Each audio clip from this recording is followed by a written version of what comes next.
Women wrote me letters. Ah, what letters women wrote me. Young girls, women from 17 through 30. Letters of horrible hunger, asking me if I cared only for maiden's blood, asking me if I had done the play because I was in reality that sort of thing. And through these letters, couched in terms of shuddering transparent fear, bearing a hideous note of hope. They hoped that I was Dracula. They hoped that my love was the love of Dracula. They gloated over the thing they dare not understand. The embrace of death. Their subconscious was yearning for death. The final triumphant lover. This is what my best friend got me for Christmas. See how it's a combination of Bela Lugosi and me? I love it, and I love the scene that we're about to talk about. Tonight, on my scene-by-scene review of Dracula, we are on Scene 8. Death Comes at Night.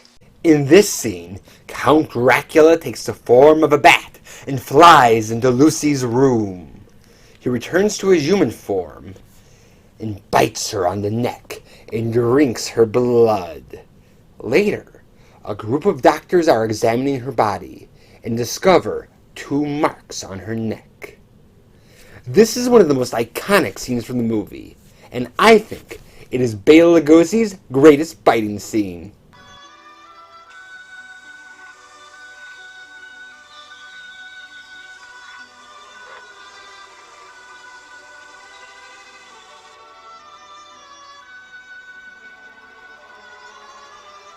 One of the most popular ways to describe Bela Lugosi's portrayal of Count Dracula is that he was a demon lover, like a Valentino from hell. So before we get into the scene itself, I'd like to explain who was Rudolph Valentino. I'll bite! Who was he? And why is it so important that Bela Lugosi reminded people of him? In the late 19-teens and early 20s, Hollywood's leading men were either American or English, so very non-ethnic looking. Rudolph Valentino was unlike anyone else. He was an Italian immigrant who was also half French. And even though he wasn't Spanish, the term Latin lover was invented to describe him. In fact, for some of his early roles, he had to wear heavy makeup to make his skin look lighter. But he became the biggest male sex symbol of his era. Known as the Great Lover, he was famous for his passionate tango, which was considered a scandalous dance. Valentino died in 1926. On the first day of his wake, there were 30,000 mourners, and a riot broke out. 2 women committed suicide because Valentino died. One shot herself holding the Valentino photo, and the other poisoned herself surrounded by photos of Valentino. Much like they did for Abraham Lincoln, there was a train that took Valentino's body from New York to California, with mourners paying their respects at the train stations or along the tracks. And in Chicago, a bunch of women laid down on the train tracks, trying to commit suicide by the Valentino train. So women were willing to die to be with Valentino. And that's what you have to do to be with Dracula, which premiered on Broadway just 1 year later. Now, before Dracula was on Broadway, it was a hit play in England. Now, there is no video recording of it, but here are photos of 2 of the main actors who played Dracula in England. Raymond Huntley, who played it thousands of times and holds the record for highest number of Dracula performances, and W.E. Holloway. Notice how they're much more traditionally looking sinister villains. Even the woman's expression is pure fear. Ivan Butler worked in Hamilton Dean's theatrical company, and he said there was no sort of sex attraction in those days. Dracula came for one thing only, his evening drink. Now for comparison, here is a similarly posed photo of Bela Lugosi. As you could see, he brought a sexuality to this role of Count Dracula. Just like Valentino, he was handsome, foreign, and exotic.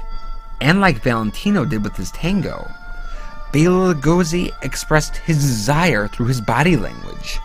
There is a sensuality to the grace in his movement. But as Dracula, he is undead and he is evil. So it is like Rudolph Valentino has come back from the dead. He has come from hell, and instead of being the great lover, he is now the demon lover. In real life, Lugosi was known as a great lover, and just like his accent, heritage, and charisma, that aspect shines through, is genuine in his depiction of Count Dracula. Lucy is already attracted to Count Dracula, and Dracula already wants Lucy. She opens the windows for some air, and plans to read a little while before going to sleep, unaware that a monster is lurking outside. These are known as French windows, which have become a staple of classic vampire stories. Part of the appeal of the Dracula story is that it's about the wealthy, and French windows give it an elegance. And believe it or not, the original function of French windows was to bring more light into a room. But when Lucy naively opens them, she brings in the darkness. And they're so big, they're practically like doors. Dracula is able to just fly in. So the French windows give style and a sense of danger. The outside looks so ominous, with the darkness and the fog, and the bat, which is just a fake bat made out of cloth and on a wire, looks spooky with that background. The lighting is well done, so you don't see the wire. And later, characters will comment how large it is, so it's not supposed to look like a normal bat, it's Count Dracula. Plus, the way Francis Ada reacts to it, falling under Dracula's hypnosis, makes you not think the bat looks real, but allows you to suspend your disbelief.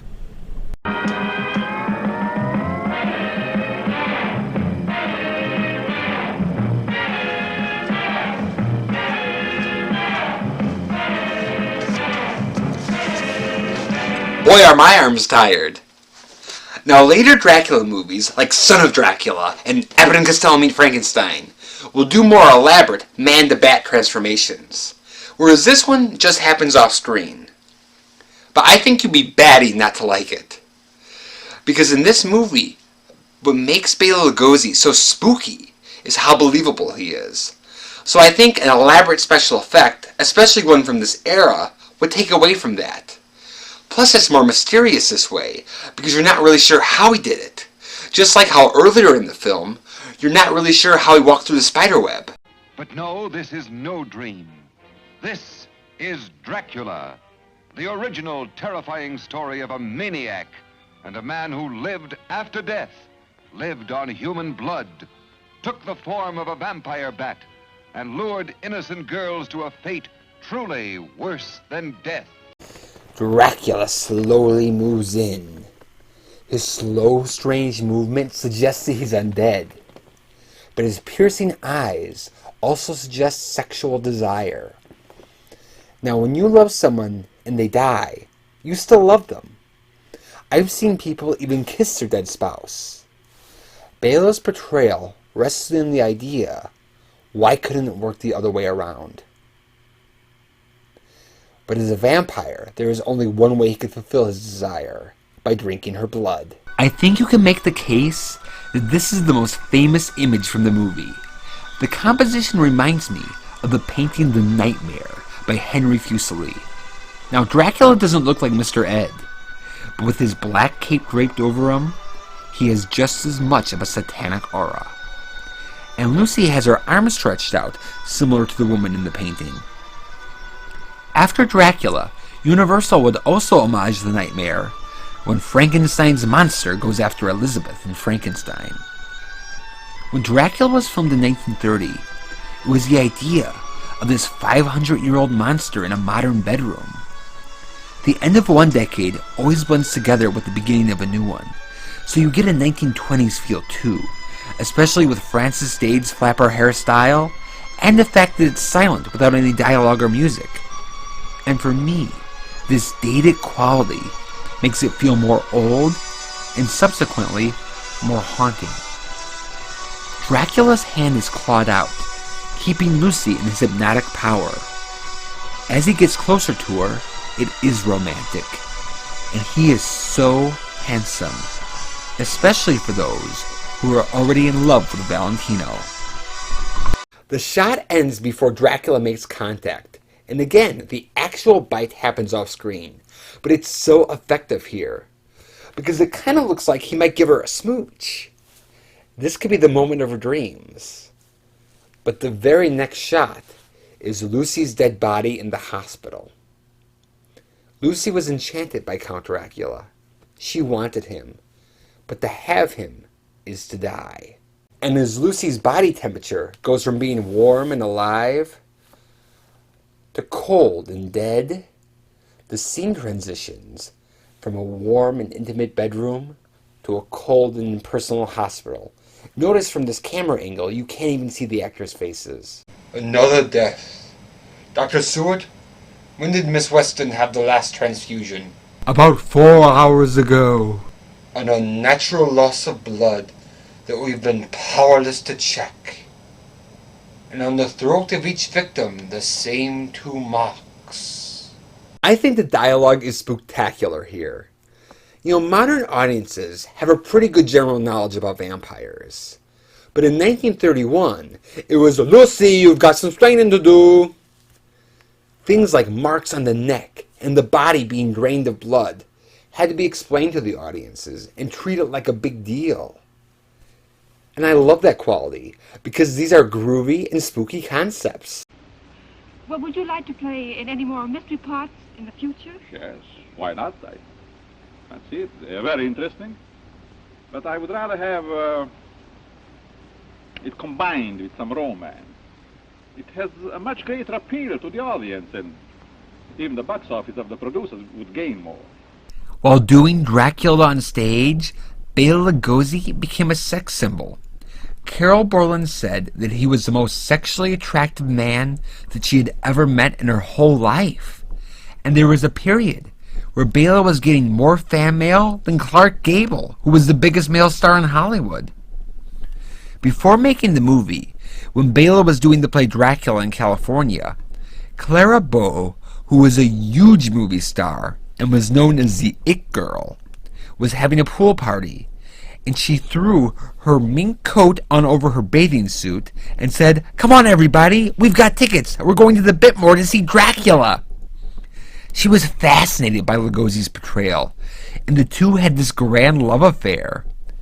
Bela even had a nude portrait of her commissioned, which he kept hung up in all of his future homes. His last 2 wives were apparently very understanding. This scene was used for the trailer, for the lobby cards, and as you can see here, it's even been used for Dracula-inspired art. Because I think Scene 8, Death Comes at Night, is a work of art. It is the attractive, yet horrifying combination of sex and death. The sensual, yet fatal embrace of Count Dracula. In Scene 8, we've seen Dracula's scary smooch. Next time, we'll catch up with Renfield and meet Count Dracula's ultimate adversary, Professor Van Helsing. In Scene 9, Nosferatu.